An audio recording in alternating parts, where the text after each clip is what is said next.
시편 120편부터 134편까지 15편의 시가 있습니다.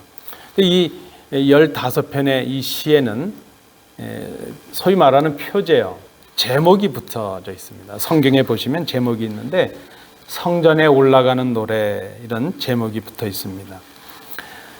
그러니까 이 성전에 올라가는 노래 이 제목이 붙었다는 것은 이렇게 우리가 짐작해 볼 수 있습니다. 예루살렘 성전을 향해 나아가던 예배자들 혹은 순례자들이 그 성전이 있는 그 산이 있는 근처에 와서 이제 그 산을 바라보면서 성전에 올라갈 준비를 합니다. 그 성전이 있는 산을 바라보면서 성전을 향해 올라가면서 드린 찬양, 예배를 위해서 드리는 찬양, 그 찬양을 우리가 성전에 올라가는 노래 이렇게 우리가 제목을 붙인 것으로 봅니다. 오늘 함께 읽으신 시편 121편은 그 15편의 시 중에 두 번째 해당하는 성전에 올라가는 노래입니다. 그런데 오늘 우리가 이 본문을 좀 더 잘 이해하기 위해서는 오늘 본문에 나타나는 산의 의미가 이 산의 의미가 무엇일까 하는 것을 살피는 것이 중요합니다. 지금 이 성전에 올라가는 예배자들이 바라보는 그 산, 그것은 우리가 쉽게 생각하면 예루살렘 성전이 서 있는 우리가 시온산이라고 하는 그 산, 그 의미를 가리키고 있는 것을 우리가 봅니다. 근데 여러분, 이 성경의 역사나 이 내용을 보면 좀 아시는 대로 원래 이 땅은 여부스 족속이 살고 있던 땅이었습니다. 여부스 족속이 그곳에 자기들의 성곽을 짓고 있었습니다. 근데 다윗이 이 성을 빼앗았습니다. 그 이후로 이 성이 다윗성이라 이렇게 불려지게 되었습니다. 후에 다윗이 이제 하나님의 법궤를 이 산으로 옮겨오게 되었죠. 그리고 그때 하나님의 법궤, 하나님의 임재를 모신 법궤가 오게 될 때 이 시온산 이곳이 거룩한 산으로 이제 불려지게 되었습니다. 다윗 이후에 솔로몬이 이제 법궤를 바로 그 모리아산 가까운 곳에 이제 성전을 짓고 옮겨오게 되었는데 그때부터 시온이라는 이름은 거룩한 곳 혹은 성전을 의미하기도 하고 예루살렘의 거민을 말하기도 하고 하나님의 백성들을 말할 때 시온이라는 이름이 붙여진 것으로 우리가 봅니다. 그래서 시온산 그러면 하나님의 성전이 있는 산, 거룩한 산, 하나님의 역사가 일어나는 산 그런 의미로 우리가 해석을 해볼 수 있습니다. 그런데 우리도 그렇고 서양 사람들도 그렇고요. 많은 사람들이 산을 바라볼 때는 좀 다른 의미로 바라보는 것 같습니다. 좀 영적인 의미를 부여한다 이렇게 생각해 볼 수 있습니다. 그래서 그런지 우리가 산에 한국도 그렇고 미국도 그렇습니다. 산에 깊은 계곡이나 혹은 산의 높은 정상 근처에 가보면 뭔가 그 산 가운데 신령한 효능이나 효험이나 능력이 있을 것처럼 그렇게 생각을 하는 것이죠. 한국 분들은 어때요? 우리는 산에는 산신령이 있다 그렇게 생각하잖아요. 그래서 산에다가 물 떠놓고 큰 바위 이상한 나무만 있으면 그 앞에 걸어놓고 불 펴놓고 거기서 지성을 빈다 그러지 않습니까? 동서고금을 막론하고 동양이건 서양이건 간에 산에 사원을 세우거나 깊은 그 계곡 바위 같은 곳에 제단을 세우거나 산당을 만드는 이유가 여기 있을 것이라 생각이 됩니다. 성경에서도 이 산이라는 것은 좀 다른 의미를 갖기도 합니다. 보통은 하나님의 임재가 나타나는 곳, 하나님의 역사가 일어나는 것을 산으로 묘사하죠. 하나님께서 머물러 계시는 곳, 시내산, 호렙산 그렇게 불려지기도 하죠. 일반적인 의미로 성경에서 말할 때 산, 이것은 요새를 말합니다. 흔들리지 않는 요새. 세상은 쉽게 변하는 것들이 얼마나 많아요. 그러나 이스라엘 사람들의 마음속에 산은 변하지 않는 곳, 요동하지 않는 곳, 그런 의미를 이제 갖게 됩니다. 그래서 흔들리지 않는 능력, 영원한 피난처, 참 안식의 자리, 그런 것을 산으로 묘사하는 것을 우리가 볼 수 있습니다. 일반적인 산의 의미를 그렇게 헤아려 볼 수 있습니다. 그러나 우리가 분명히 기억해야 될 것이 있습니다. 여러분 한번 잘 생각해 보십시오. 지금 이 시온, 여부수 사람이 살았던 그곳에 다윗이 하나님의 궤를 옮겨오고 또 하나님의 성전이 지어지고 그래서 그곳이 시온산으로 거룩한 곳으로 불려지게 되었는데 그 산 자체가 무슨 능력이 있거나 효험이 있거나 뭐 신령해서 거룩한 곳으로 구별된 것이 아니라는 것입니다. 그 산은 여느 산과 다를 바가 없습니다. 다만 하나님의 법궤가 거하고 하나님의 임재가 있고 하나님의 함께 하심으로 거룩한 곳으로 구별된 것입니다. 그래서 이것을 지금 우리의 현대적인 의미로 해석을 해본다면 이렇게 해석을 해볼 수 있을 것입니다. 지금 우리 교회가 서 있는 이 땅이 특별한 지역이고 뭔가 구별된 곳이었기 때문에 이곳이 거룩한 교회가 되었을까? 그게 아니라는 것입니다. 예배당에 하나님이 계심으로 거룩한 곳으로 구별이 되는 것입니다.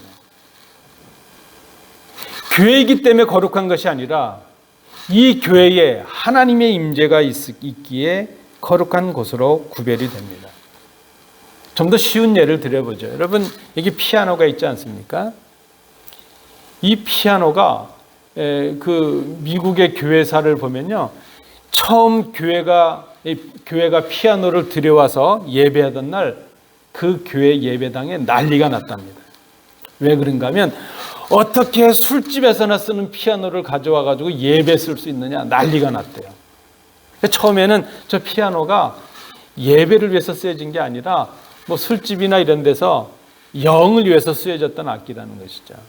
그런데 그런 피아노지만 우리가 지금은 하나님의 예배를 위해서 구별된 악기로 씁니다. 그래서 우리가 이것을 성물이라 이렇게 말합니다. 그러니까 피아노 자체가 거룩해서 성물이 되는 것이 아니라 그 목적과 사용이 하나님의 영광을 위해서 쓰여지게 될 때 우리가 구별하고 성물이라 이렇게 말합니다. 그러므로 여러분 교회 거룩함이라고 하는 것은 예배당의 크기가 어떠하냐, 분위기가 어떠하냐, 그 예배당에 출입하는 사람이 얼마나 많으냐, 얼마나 아름답고 화려하냐, 겉으로 보여지는 그런 것들에 있는 것이 아니라는 것입니다. 상가 한켠에 그저 초라하게 세워진 작은 예배당이라 할지라도, 아니 중국이나 북한에 햇빛도 들지 않는 지하의 은밀한 곳에 하나님의 이름을 부르는 처소라 할지라도 그곳에서 하나님의 이름을 부르며 아뢰는 기도가 있고 하나님의 말씀이 선포되고 하나님의 임재가 그곳에 있다면 그것은 거룩한 성전으로 구별이 된다는 것입니다. 건물 자체도 귀한 것이지만 그 건물이 담고 있는 의미와 목적이, 그 건물 안에 있는 사람들의 하나님을 향한 관계가 어떠하냐, 이것이 훨씬 더 중요하다는 것입니다. 여러분 우리도 그렇죠. 우리가 성도라 이렇게 부름을 받고 있는데 우리가 뭔가 정결했고 다른 사람들보다 더 자격을 갖추어서 지금 거룩한 성도가 되고 교인들이 되었느냐? 그게 아니라는 것입니다. 여러분 정말 우리가 솔직하게 얘기해 보면요, 세상에 우리 지역에 우리보다 더 정직한 사람들, 더 착한 사람들 얼마나 많은지 몰라요. 우리가 그들보다 더 의롭고 그들보다 더 정직하고 그들보다 더 선하고 착해서 하나님의 성도가 된 것이 아니라는 것입니다. 다만 우리는 아무 공로 없이 그저 십자가에 달리신 예수님을 구주로 믿었고, 우리가 예수님을 우리의 구주로 고백할 때 하나님께서 우리를 그저 당신의 자녀로 삼으시고 구원받은 백성이 되게 하시고 구별해 주셨다는 것입니다. 그때 우리는 하나님의 백성이 되고 하나님의 자녀가 되고 세상 사람들과 구별된 사람들이 되었습니다. 우리는 자격이 없는데 거룩하지도 않은데 거룩한 사람들이라고 부름을 받게 되었습니다. 성도가 되었습니다. 오늘 우리가 이 본문을 생각하면서 바라보는 산이 무엇인가 한번 정직하게 생각해 봅니다. 오늘 우리가 바라보는 산은 어쩌면 우리가 하나님이겠지, 하나님인 줄 알고 바라보고 있는 것들일 수 있다는 것입니다. 그러나 실상은 하나님이 아닌 것을 바라보면서 하나님인가 우리가 생각하는 것이죠. 실상은 하나님이 아닌 우리가 의지하고 우리가 기대하는 것들로 가득 차 있을 수 있습니다.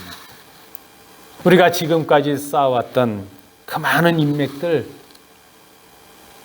우리가 이제 경험했던 그 많은 우리의 삶의 경험들, 우리가 이루었던 많은 공로들, 또 우리가 수고해서 얻었던 많은 소유들일 수도 있죠. 심지어 어떤 때는 우리가 그렇게 자랑하는 겉으로 점점점 화려해져 가는 그런 예배당, 그런 교회당이 우리가 의지하고 바라보는 것일 수도 있다 생각이 됩니다. 그리고 우리가 이 땅에서 이 땅의 행복을 위해서 더 갖기를 기대하는 그 무엇일 수도 있죠. 그것이 명예일 수도 있고 더 많은 물질일 수도 있고 또 우리가 누리려고 하는 그런 행복일 수도 있고 쾌락일 수도 있을 것입니다. 언제부턴가 하나님을 믿는다는 우리가 하나님보다는 하나님께서 주신 것들의 마음을 빼앗기기 시작했습니다.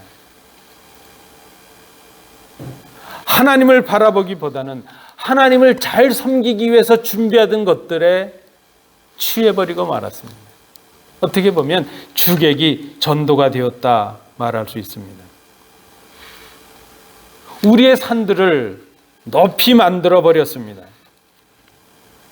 그리고 하나님을 바라보는 것이 아니라 우리가 높이 쌓아 올린 그 산들을 바라보고 그 산들을 의지하게 되었습니다. 하나님의 임재를 경험하는 예배 감격보다는 우리의 기분을 좋게 하는 그런 예배에 빠지고 말았습니다. 하나님께서 원하시는 뜻을 생각하는 그런 신앙보다는 내 소원을 이루기 원하는 그런 신앙으로 변질이 되었습니다.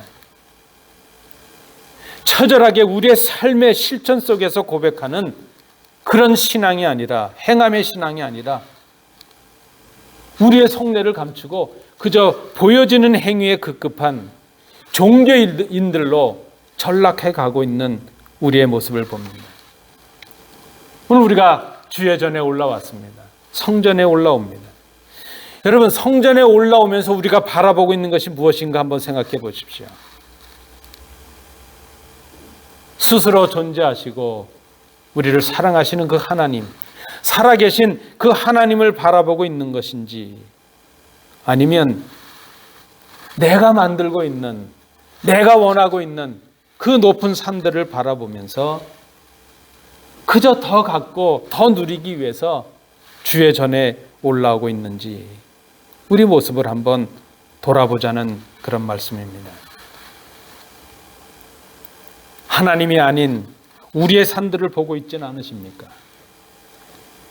이 땅에서 우리가 원하는 목표, 지금까지 내가 이룬 것, 내가 가진 것, 그것을 바라보고 의지하고 그것에 더 많은 것을 누리기 위해서 그저 하나님의 능력을 이용하고 도움을 구하기 위해서 예배 자리로 나오고 있지는 않는가? 하나님의 이름을 찬양하고 하나님의 이름을 부르며 기도하고 하나님의 말씀을 듣고는 있는데 정작 우리의 마음은 하나님을 바라보지 아니하고 다른 산들을 바라보고 있다는 것입니다. 오늘 시인이 하나님의 성전이 있는 그 산을 올라가면서 이런 고백을 합니다. 그리고 스스로를 질문해 보는 것이죠. 오늘 본문은 1절, 2절에 이 공동 번역은 이렇게 번역을 하는데 아주 저 실감이 나서 공동 번역으로 옮겨드립니다. 이 산 저 산을 쳐다본다. 도움이 어디에서 오는가?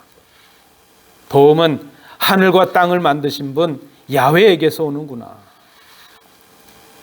제가 좀 의역을 해봅니다. 내가 산을 향하여 눈을 들고 저 산들을 바라보면서 나를 도울 수 있는 능력이 어디에서 올 것인가 하고 물었으나 산은 산일 뿐 아무 말이 없다. 나의 도움은 저 산들이 아니라 오직 천지를 지으신 하나님께로부터 오는 것을 내가 깨달았도다. 시인이 그렇게 지금 고백하고 있는 것입니다. 심지어 인간들이 지었던 그 웅장하고 아름다웠던 예루살렘 성전, 그 화려한 성전도 자신들의 도움이 될 수 없다는 것을 그가 깨닫게 되었습니다. 여러분, 예루살렘 성전의 역사를 아시나요?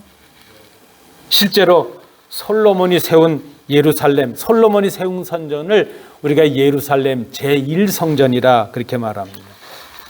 이 솔로몬의 제1성전은 바벨론의 느부갓네살에 의해서 파괴되고 말았습니다. 포로 이후에 돌아온 수르바벨이 이 성전을 재건했습니다. 그 성전을 우리가 제2성전이라 말하죠. 그런데 그 성전도 시리아의 안티오쿠스 장군에게 다 파괴가 되고 말았습니다. 중간에 마카비 가문에서 성전을 보수했지만 그 역시 로마의 폼페이우스에 의해서 파괴되고 말았습니다. 그리고 여러분 잘 아시는 헤롯이라는 그 유대 왕이 성전을 다시 아름답고 화려하게 지었습니다. 그 성전을 제3성전이라 그렇게 말하죠. 근데 여러분 어떤가요? 그 이 성전은 유대 전쟁으로 말미암아 돌 위에 돌 하나도 남지 않는 완전한 폐허가 되고 말았습니다. 우리 이스라엘 가보신 분들 계시죠? 지금 그 성전은 어떻게 되었을까요? 모든 성전은 다 사라지고 허물어지고 서쪽에 한 모퉁이 벽이 남았어요. 그 벽을 통곡의 벽이라 그러고 사람들이 그곳에 가서 종이를 꼽아놓고 뭔가 기도하고 그러는 한쪽 편의 성벽만 남아있을 뿐이죠. 그 성전이 이미 사라졌고 그 성전이 있었던 그 자리에는 하나님의 성전이 아니라 이슬람의 서원이 세워지고 있습니다.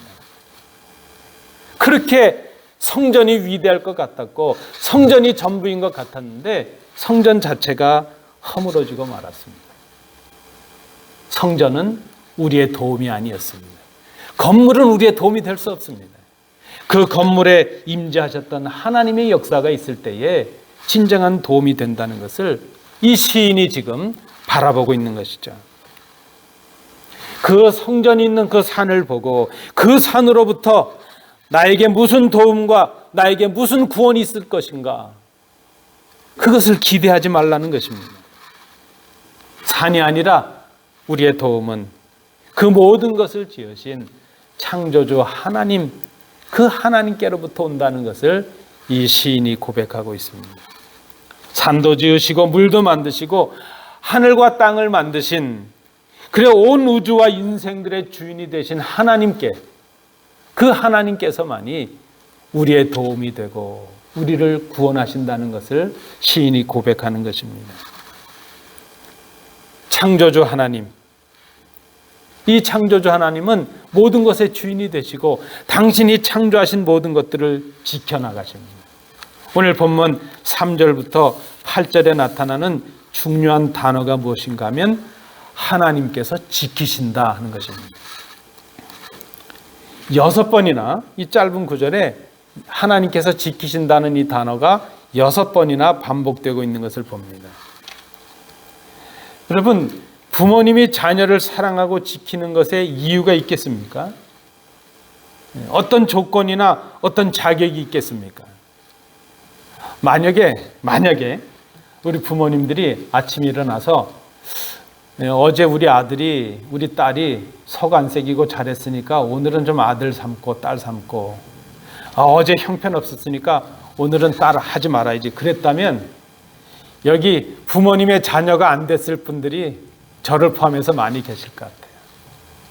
자격도 없고 뭐 하나 내세울 거 없는데 부모님은 자녀들을, 그 당신이 낳은 자녀를 끝까지 지키시고 보호하고 양육하십니다. 이유가 있다면 부모이기 때문이요, 자녀이기 때문입니다. 하나님께서 우리의 아버지가 되신다는 의미가 바로 그것입니다. 죄로 죽었던 우리를 살리시고 구원해 주시고, 종인데 오히려 하나님의 자녀로 삼으시고 이제 우리의 친히 아버지가 되십니다. 아버지는 자녀들을 지키십니다.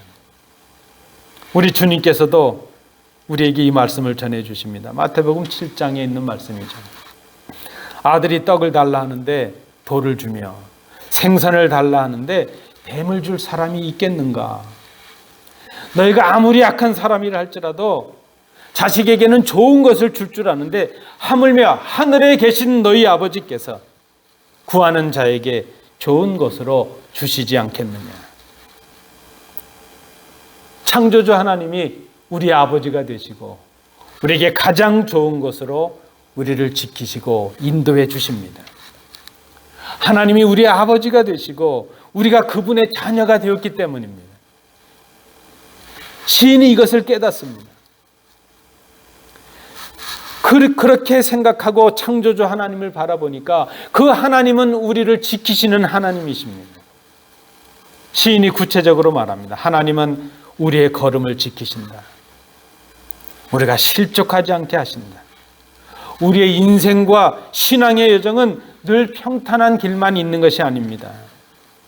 또 우리 자체가 연약하고 온전하지 못합니다. 마음먹은 대로 잘 살지 못하는 것이 우리 연약함입니다.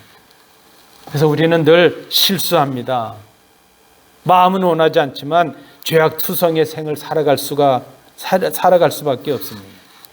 그런데 하나님께서는 그 연약한 우리를 그 죄의 수렁에서 건져주시고 우리의 걸음을 지켜주신다는 것입니다. 또 보니까 시인이 고백합니다. 우리를 지키시는 하나님은 졸지도 아니하시고 주무시지도 아니하신다는 거예요. 저는 이 구절을 볼 때마다 이 의미가 생생하게 다가옵니다. 제가 어릴 때 그저 열병이라도 나서 앓고 있으면 어머님, 아버님은 졸지도 않으시고 주무시지도 않으시고 죄를 간병하셨어요. 저희 어머님이 그 얘기 한번 하시더라고요. 우리 삼형제가 동시에 홍역을 했다는 거예요. 그래서 그 삼형제를 돌보시느라고 부모님들이 입술이 다 텄다는 거예요. 부모님들이 그렇게 하시죠. 근데 하나님께서 졸지도 아니하시고 주무시지도 아니하신다. 이 의미가 무엇일까 생각해 봅니다. 졸지 않으신다는 이 말씀은 우리를 지키심에 실수가 없다는 것이죠. 연약함이 없다는 것입니다. 여러분, 우리는 우리 자녀들을 지키기 원하지만 때로 우리가 능력이 부족하고 실수할 수 있죠. 그러나 하나님은 졸지 않으신다는 겁니다. 실수가 없으시고 연약함이 없으시다는 말씀이죠. 또한 주무시지도 않는다 그랬어요. 이것은 의도적으로 지키시지 않으려고 작정하시지 않는다는 것입니다. 하나님께서 우리를 지키시는 그 행위가 중단되지 않는다는 바로 그런 의미입니다. 또 시인이 고백합니다. 하나님은 낮의 해도 밤의 달도 우리를 해치 못하게 하신다. 대낮에도 당하는 어려움이 있고 고난이 있고 밤에 당하는 고난과 어려움이 있는데 우리의 가장 가까운 곳에서 뜨거운 햇빛을 막아주시는 그늘이 되신다는 겁니다. 달의 그 음울함과 음산함, 밤의 그 악한 기운들로부터 우리를 막아 지켜주신다고 말씀합니다. 우리에게 날마다 다가오는 모든 환난으로부터 우리를 지켜주신다는 것입니다. 우리의 모든 출입을 영원토록 지키신다고 말씀합니다. 그러므로 시인의 고백입니다. 그런 하나님이시기에 천지를 창조하신 하나님이시요 우리의 아버지 되시고 우리를 지키시는 하나님이시기에 그러므로 우리의 도움은 산으로부터 오는 것이 아니라 그 산을 지으신 하나님, 천지와 만물을 지으신 하나님, 오직 하나님으로부터 오는 것이라 시인이 고백합니다. 여러분, 오늘 성전에 올라온 우리에게 산이 무엇일까 다시 한번 생각해 봅니다. 우리가 이 땅에서 이미 이룬 것들이요, 이미 우리가 소유한 것들입니다. 우리는 그것들을 바라보면서 우리의 도움이 될 것이라 생각을 합니다. 우리가 의지하고 내가 쌓아놓은 인맥의 그 많은 사람들이 나의 도움이 될 것이라 생각을 합니다. 이생의 자랑과 육신의 자랑과 물질의 쾌락, 소유의 만족으로 세워지는 높은 봉우리들입니다. 오늘 우리가 바라보는 또 하나의 산은 우리의 힘과 능력으로는 어찌할 수 없는 것들이죠. 우리의 무능과 연약함으로 쌓아 올린 높은 산들입니다. 그 산들은 우리를 고통스럽게 하고 고난 속에 있게 하고 두려움에 떨게 하고 실패의 절망을 느끼게 하고 죽음 앞에 서게 하는 그런 봉우리들입니다. 어떤 봉우리든 간에 어떤 산이든 간에 그 산들은 오늘 우리로 하여금 하나님을 바라보지 못하게 합니다. 우리 주위에 높이 솟아진 그 산들이 우리의 눈을 가로막고 하나님을 바라보지 못하게 합니다. 우리는 우리 주위에 온통 그렇게 우리 스스로 쌓아놓은 그런 산들에 사로잡혀서 가로막혀서 하나님을 바라보지 못합니다. 그 산들을 바라보느라, 그 산들이 하나님인 것처럼 생각하느라 정작 살아계신 하나님, 우리를 사랑하시는 하나님, 우리를 위해서 아들을 죽이셨던 그 하나님을 바라보지 못하고 있다는 것입니다. 여러분 기억하십시오. 그 산들은 우리를 구원해내지 못합니다. 그 산들은 우리를 도울 수가 없습니다. 오직 하나님만이 우리의 도움이 된다는 것이죠. 주님께서 마태복음 16장 24절에서 말씀하셨습니다. 누구든지 나를 따라오려거든 자기를 부인하고 자기 십자가를 지고 나를 따를 것이니라. 이 말씀의 의미를 오늘 본문 시편 121편의 말씀을 통해서 해석해 봅니다. 진정한 신앙인의 삶을 위해서 하나님만을 우리의 구원과 생명의 도움으로 바라보지 아니하는 우리의 잘못된 모습을 버리라 하는 그 말씀입니다. 우리가 이생의 것들로 높게 쌓아 올린 그 산들을 바라보면서 그 산들을 의지하며 그 산들을 도움으로 삼고자 하는 하나님을 바라보지 못하는 그 잘못된 신앙을 버리라, 그 말씀입니다. 우리가 높게 쌓아 올린 그 산들을 바라보면서 낙심하고 절망하고 포기하고 어둠에 거하고 죽음의 그늘에 거하고 있는 그 모습들을 버리라 하는 그 말씀입니다. 산은 산이요 물은 물이로다, 이런 말이 있습니다. 이 말은 어떤 분이 한 말인데 유명한 말이죠. 평생을 수도의 삶을 살았던 그 고승의 어떤 스님의 마지막 깨달음이었다, 이렇게 전해집니다. 여러분도 들어보셨죠? 산은 산이요 물은 물이로다. 뭐 그분이 가진 어떤 그 심오한 철학 이런 걸 지금 우리가 논하자는 건 아닙니다. 나름대로 의미가 있겠죠. 그러나 그는 인간이 가질 수 있는 극도의 수행을 통해서 한 가지를 깨달았죠. 인간과 만물이 가지고 있는 그 실상, 그 실존이 어떠한가 하는 것을 보았습니다. 아주 한계적이요, 일시적이요, 나약한 것임을 그가 깨닫게 되었습니다. 우리 인간이 그렇게 한계적이고 나약하다는 인간의 실존을 보았습니다. 이 땅에 우리가 바라보고 우리가 누리고 있는 것들이 절대적이 아니라는 것을 그가 깨닫게 되었습니다. 그분이 했으니까 유명했지 누구나 할 수 있는 말이잖아요. 산은 산이고 물은 물이다. 우리가 아무리 발버둥 쳐봐도 산은 산일 뿐입니다. 물은 물일 뿐입니다.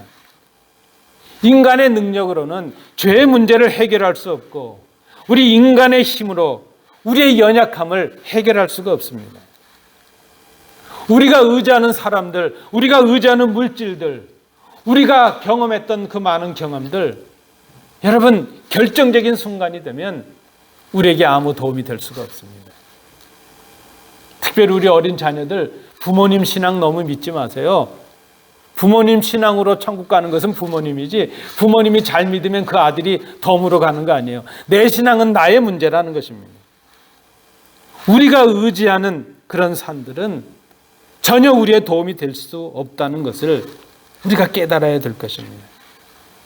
그런데 여러분, 이렇게 연약하고 실패투성인 우리의 삶 속에 하나님이 임하시면, 하나님이 임재하면 놀라운 역사가 일어납니다.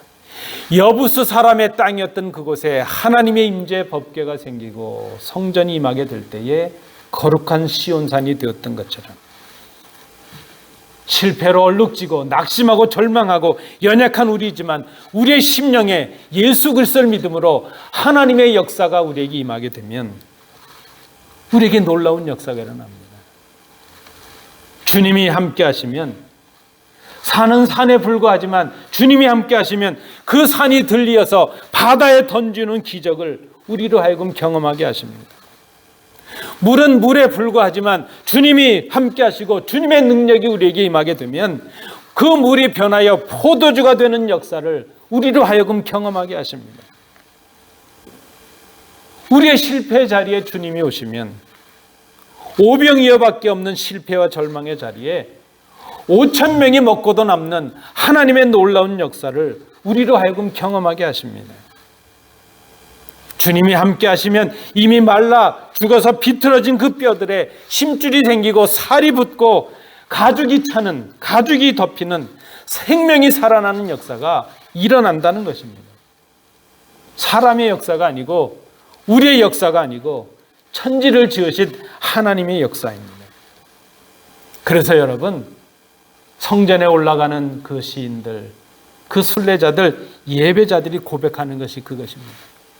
참 믿음은 저 웅장한 산을 바라보는 것이 아니라, 저 능력 있는 사람들을 바라보는 것이 아니라, 화려하고 웅장한 교회당을 바라보는 것이 아니라 하나님을 바라보는 것이다. 믿음은 산을 바라보지 않습니다. 나의 공로와 나의 수고와 나의 소유를 자랑으로 높아진 그 산을 바라보는 것이 아닙니다. 오히려 그 산을 이루게 하신 하나님을 바라보는 것입니다. 여러분, 믿음은 산을 바라보지 않습니다. 나의 눈물과 절망과 실패와 고통으로 높이 쌓아진 하나님을 가리고 있는 어둠의 산, 그 산을 바라보지 않습니다.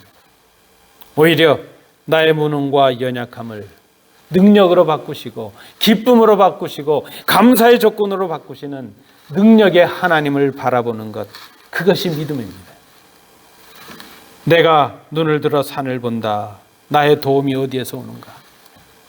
나의 도움은 내가 의지하는 저 산들이 아니라 나의 도움은 하늘과 땅을 만드신 하나님에게서만 오는 것을 내가 깨닫는도다.